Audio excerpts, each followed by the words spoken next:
Assalamualaikum pemirsa, selamat jumpa dalam Mozaik Islam. Dalam 30 menit ke depan, kami akan hadirkan beragam informasi unik dan menarik seputar dunia Islam yang sayang Anda lewatkan.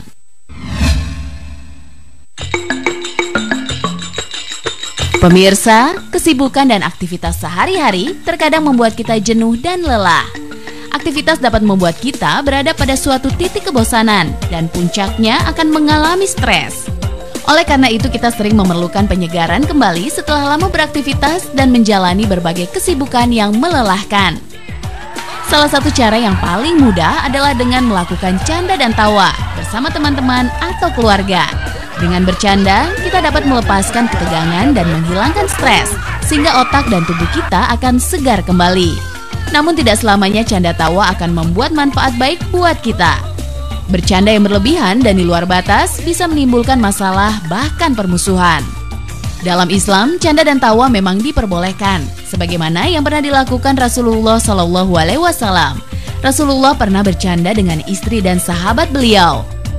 Diriwayatkan Abu Hurairah radhiyallahu anhu, para sahabat yang bertanya kepada Rasulullah, "Wahai Rasulullah, apakah engkau juga bersenda gurau bersama kami?" Rasulullah bersabda, "Betul, sesungguhnya aku juga bercanda. Hanya saja aku selalu mengatakan yang benar." Hadis riwayat Tabarani dan Ahmad. Rasulullah SAW memperbolehkan umatnya bercanda, namun harus dengan cara yang benar dan sesuai syariat Islam. Sehingga bercanda tidak hanya sekedar mendapat hiburan saja, tapi juga akan mendapatkan pahala dari Allah Subhanahu wa Ta'ala.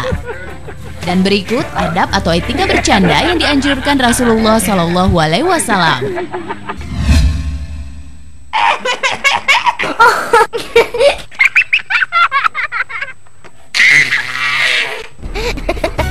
Yang pertama, bercanda dengan niat yang baik dan tidak berdusta. Rasulullah SAW melarang orang yang mengucapkan perkataan dusta demi membuat seseorang menjadi tertawa. Rasulullah SAW bersabda, "Celakalah orang-orang yang berbicara dusta untuk membuat orang tertawa. Celakalah dia, celakalah dia." Hadis riwayat Ahmad. Hadis di atas menjelaskan bahwa Islam sangat melarang orang-orang yang sengaja mengucapkan perkataan bohong dan tidak sesuai dengan keadaan sebenarnya, walaupun hanya berniat untuk bercanda, karena hal ini dapat menimbulkan fitnah dan perselisihan. Allah Subhanahu wa Ta'ala berfirman dalam surat Al-Isra ayat 53, yang artinya, "Dan katakanlah kepada hamba-hambaku, hendaklah mereka mengucapkan perkataan yang lebih baik dan benar. Sesungguhnya setan itu menimbulkan perselisihan di antara mereka. Sesungguhnya setan adalah musuh yang nyata bagi kalian."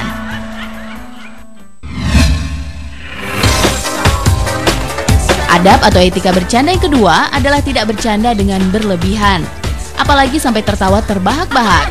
Islam melarang seseorang bercanda dan tertawa berlebihan, karena sesungguhnya dapat mengeraskan hati serta dapat menjatuhkan kewibawaan di hadapan orang lain. Rasulullah SAW bersabda, "Janganlah kalian banyak tertawa. Sesungguhnya banyak tertawa itu dapat mematikan hati." Hadis riwayat Ibnu Majah. Seseorang yang bercanda dengan berlebihan hingga tertawa terbahak-bahak dapat membuat seseorang menjadi sombong, serta akan menimbulkan prasangka buruk dan tidak akan dihargai orang lain. Rasulullah SAW mengajarkan bercanda yang tidak berlebihan, sehingga bercanda akan memberi manfaat dan berpahala. Diriwayatkan dari sebuah hadis, Aisyah radhiyallahu anha menceritakan, "Aku belum pernah melihat Rasulullah SAW tertawa hingga terbahak-bahak sampai terlihat amandelnya. Beliau hanya tersenyum saat bercanda." Hadis riwayat Bukhari dan Muslim.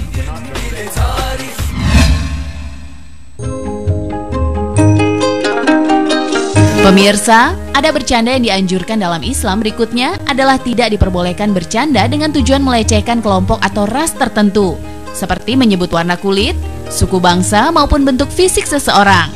Bercanda dengan mengolok-ngolok perbedaan dan kekurangan fisik seseorang, seperti menyebut dengan panggilan si hitam, si gendut, dan si jangkung sangat dilarang dalam Islam. Bahkan Allah Subhanahu wa Ta'ala melaknat dan mengutuk perbuatan tersebut. Allah berfirman dalam surat Al-Hujurat ayat 11 yang artinya, "Hai orang-orang yang beriman, janganlah sekumpulan orang laki-laki merendahkan kumpulan orang lain. Boleh jadi yang ditertawakan itu lebih baik dari mereka.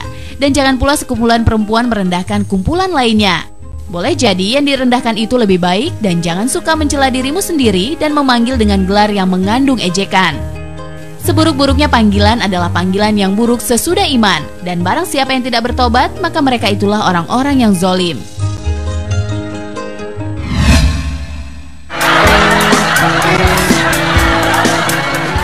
Ada bercanda berikutnya yang sesuai tuntunan Rasulullah SAW adalah bercanda yang membuat senang hati orang lain dan tidak mengucapkan perkataan yang membuat orang lain ketakutan.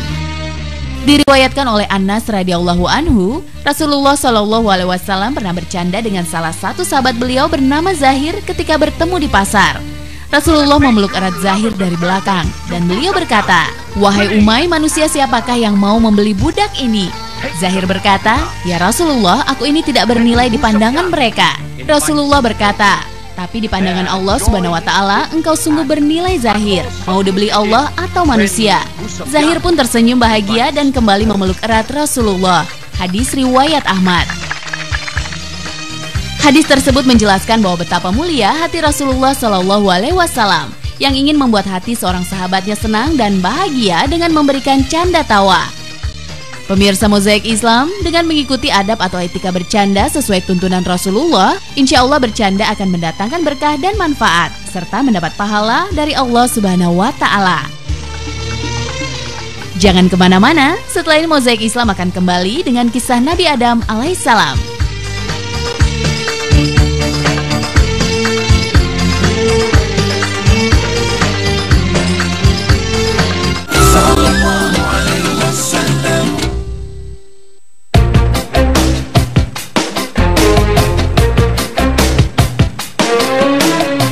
Kembali lagi bersama Mozaik Islam. Pemirsa, penciptaan Nabi Adam alaihissalam dan juga kisah hidupnya menjadi titik awal dari sejarah keberadaan manusia. Berbeda dengan malaikat dan jin yang diciptakan dari cahaya dan api, Adam diciptakan Allah dari tanah liat. Allah Subhanahu wa Ta'ala berfirman, "Dan sesungguhnya kami telah menciptakan manusia atau Adam dari tanah liat kering yang berasal dari lumpur hitam yang diberi bentuk." Al-Quran Surat Al-Hijr ayat 26. Pemirsa, tanah memiliki sifat yang bermacam-macam. Ada yang keras, ada yang lembut, ada yang berwarna merah atau berwarna hitam. Semuanya ikut membentuk karakter manusia anak keturunan Adam. Rasulullah SAW bersabda, "Sesungguhnya Allah menciptakan Adam dari segenggam tanah yang diambil dari seluruh bagiannya. Maka datanglah anak Adam memenuhi penjuru bumi dengan beragam warna kulit dan tabiat. Di antara mereka ada yang berwarna kulit merah, putih, hitam, dan diantaranya yang demikian. Di antara mereka ada yang bertabiat lembut, dan ada pula yang keras. Ada yang berperangai buruk dan ada yang baik." Hadis riwayat Ahmad, Abu Daud, dan Tirmizi. Pemirsa, ada sejumlah fakta menarik tentang Nabi Adam alaihissalam yang tidak banyak diketahui. Fakta pertama, kemuliaan Nabi Adam alaihissalam dibanding makhluk lain.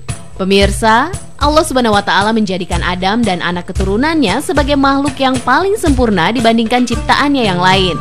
Karena itu, Adam dan keturunannya diangkat Allah sebagai khalifah di muka bumi. Allah Subhanahu wa Ta'ala berfirman dalam surat Al-Isra ayat 70, "Dan sesungguhnya telah kami muliakan anak-anak Adam.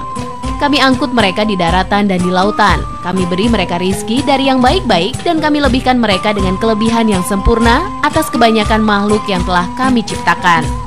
Pemirsa, tahukah Anda kelebihan Adam dan keturunannya dibanding makhluk lain terletak pada kecerdasannya, sehingga manusia bisa memilih dan berkembang membentuk komunitas yang beradab. Kecerdasan manusia ini didapat langsung dari Allah Subhanahu wa Ta'ala yang mengajarkan berbagai pengetahuan yang tak diajarkan kepada makhluknya yang lain. Allah Subhanahu wa Ta'ala berfirman dalam surat Al-Baqarah ayat 33. Allah berfirman, "Hai Adam, beritahukanlah kepada mereka nama-nama benda ini."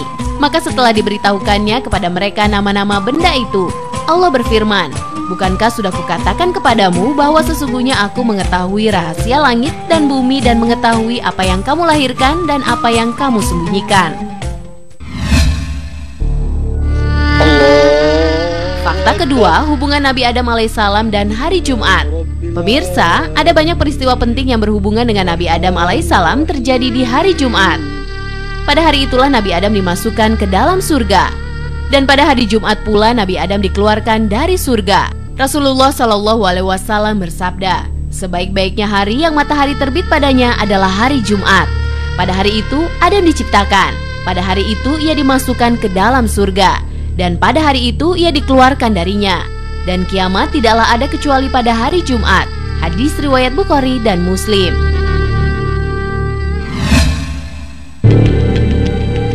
Fakta ketiga, penggambaran sosok Nabi Adam alaihissalam.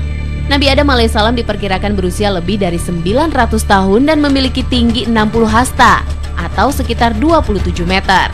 Jauh berbeda dengan tinggi badan rata-rata manusia saat ini. Rasulullah SAW bersabda, Allah menciptakan Adam dengan tinggi 60 hasta. Kemudian setelah Adam, makhluk itu semakin berkurang tingginya seperti sekarang ini. Hadis riwayat Bukhari. Seorang penjahit yang berasal dari Saudi Arabia bahkan pernah membuat replika baju yang disesuaikan dengan perkiraan tinggi badan Nabi Adam, yang semakin menunjukkan betapa jauh perbedaan tinggi manusia ketika zaman Nabi Adam alaihissalam dengan tinggi manusia saat ini. Beberapa penelitian juga menunjukkan bahwa tinggi Nabi Adam alaihissalam masih melebihi tinggi dari binatang purba yang pernah hidup di bumi. Sehingga keberadaan hewan purba yang berbentuk raksasa menjadi masuk akal dengan besar tubuh Nabi Adam alaihissalam yang menandingi mereka. Fakta keempat, kisah diturunkannya Nabi Adam dan Siti Hawa ke bumi. Pemirsa, ada banyak teori dan lokasi tempat yang diyakini menjadi tempat diturunkannya Nabi Adam dan Siti Hawa ke bumi.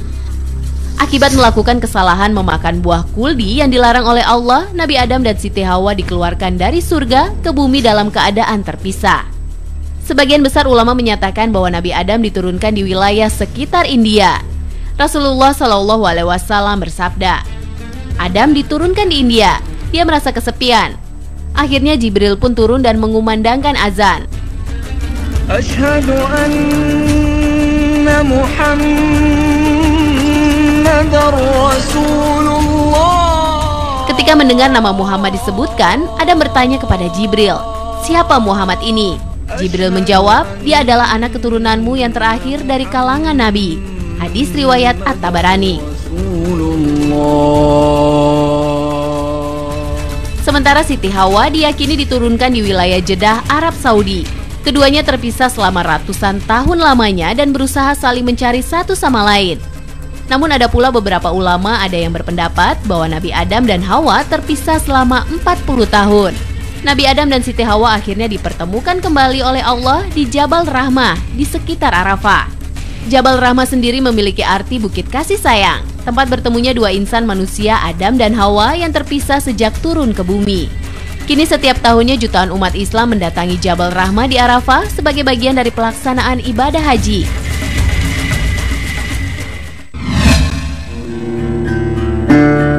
Fakta kelima tentang keberadaan makam Nabi Adam alaihissalam.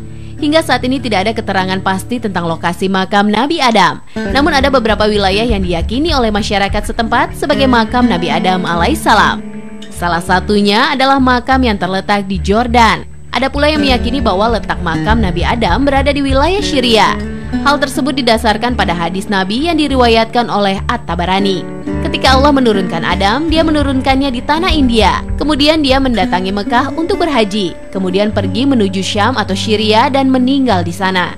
Pemirsa Mozaik Islam, menjadi khalifah di muka bumi bukan urusan mudah. Al-Quran menceritakan amanat menjadi khalifah pernah ditawarkan kepada gunung dan bumi. Namun mereka menolaknya. Allah Subhanahu wa Ta'ala berfirman, sesungguhnya kami telah mengemukakan amanat kepada langit, bumi, dan gunung-gunung. Maka semuanya enggan untuk memikul amanat itu. Dan mereka khawatir akan mengkhianatinya, dan dipikulah amanat itu oleh manusia. Sesungguhnya manusia itu amat zolim dan bodoh. Al-Quran Surat Al-Ahzab ayat 72. Setelah ini Mozaik Islam akan hadir dengan informasi unik lainnya. Tetap bersama kami.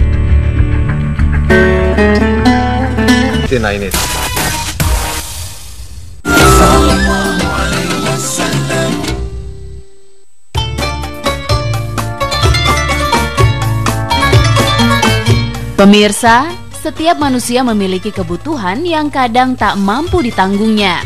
Ketika ini terjadi, meminjam adalah salah satu solusi yang diperbolehkan.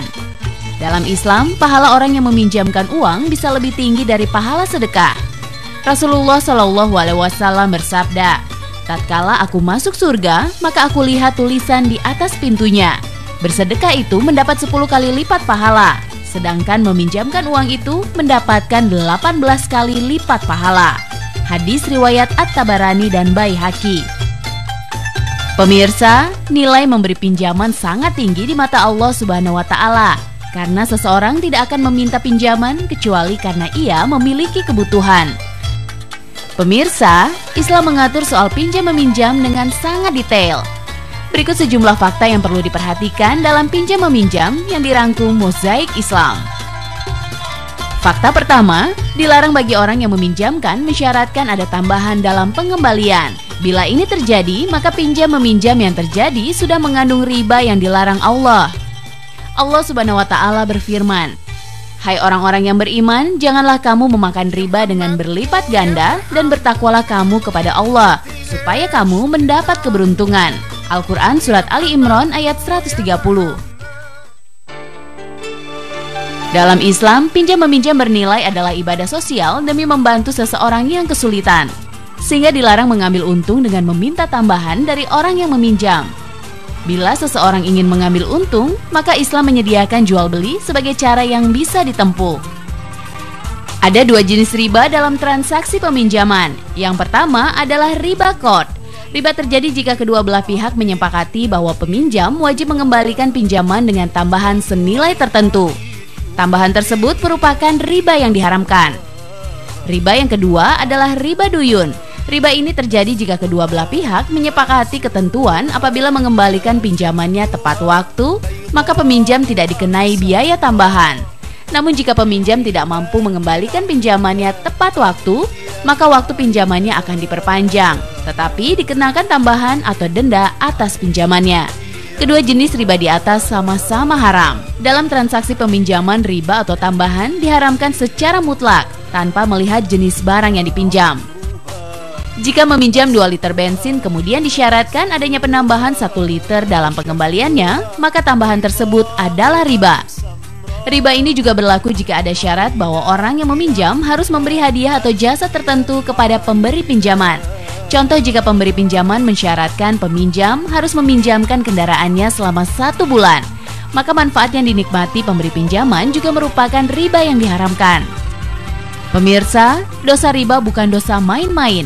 Islam memasukkan dosa riba sebagai salah satu dari dosa besar.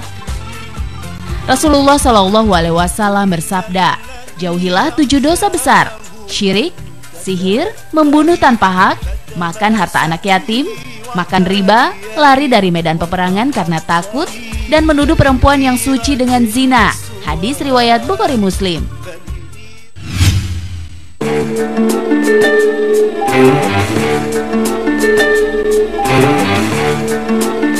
Fakta pinjam-meminjam kedua, diperbolehkan seorang peminjam memberikan ganti barang yang lebih baik. Dahulu Nabi punya tanggungan hutang seekor unta dengan umur tertentu untuk seseorang, maka orang itu pun datang dan minta dilunasi. Rasulullah bersabda, "Berikan kepada dia." Maka para sahabat mencari yang seumur, namun mereka tidak mendapati kecuali yang lebih tua. Maka beliau mengatakan, "Berikan itu kepadanya." Orang itu pun mengatakan, "Engkau telah penuhi aku, semoga Allah memenuhimu." Maka Nabi bersabda, "Sesungguhnya sebaik-baik kalian adalah yang paling baik dalam melunasi." Hadis riwayat Bukhari. Pemirsa, selain memberikan yang lebih baik, Rasulullah juga memperbolehkan seseorang membayarkan pinjamannya dengan jumlah yang lebih banyak. Sahabat Jabir bin Abdillah mengatakan, "Aku datang kepada Nabi dan ketika itu beliau punya utang kepadaku. Lalu beliau melunasi aku serta menambahinya." Hadis riwayat Bukhari.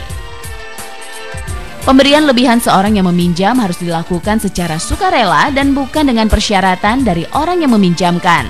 Bila seseorang menambahkan lebihan kepada orang yang menghutangi karena ada persyaratan, maka ini sudah masuk ke dalam dosa riba. Fakta pinjam-meminjam ketiga, jika seseorang yang diberi pinjaman tak bisa mengembalikan uang sampai batas waktu, dianjurkan pemberi pinjaman memberikan tambahan waktu. Allah Subhanahu wa Ta'ala berfirman, "Dan jika orang berhutang itu dalam kesukaran, maka berilah tangguh sampai dia berkelapangan. Dan menyedekahkan sebagian atau semua hutang itu lebih baik bagimu jika kamu mengetahui." Al-Quran Surat Al-Baqarah ayat 280. Pemirsa Mozaik Islam, tahukah Anda memberi keleluasaan bagi seseorang yang belum mampu membayar hutang akan diselamatkan Allah di hari kiamat kelak? Rasulullah Shallallahu Alaihi Wasallam bersabda, barang siapa yang suka untuk Allah selamatkan dari kesusahan di hari kiamat, maka hendaknya ia memberikan jalan keluar bagi orang yang kesusahan atau menggugurkannya. Hadis riwayat Muslim. Fakta kelima, tak boleh bagi seseorang yang mampu menunda pembayaran pinjaman. Rasulullah Shallallahu Alaihi Wasallam bersabda, penundaan orang yang mampu itu adalah perbuatan zolim. Hadis riwayat Bukhari dan Muslim. Pemirsa, segera lunasi pinjaman bila memiliki kemampuan, karena kita tak pernah tahu kapan ajal menjemput dan akhirnya hutang tak akan terbayar. Islam mengatur urusan manusia dengan sangat detail untuk kebaikan manusia. Semoga kita menjadi manusia yang bersegera kepada perintah dan mendapatkan ampunan dari Allah Subhanahu wa Ta'ala. Demikian Mozaik Islam hari ini. Semoga tayangan hari ini dapat menambah kadar keimanan kita. Wassalamualaikum.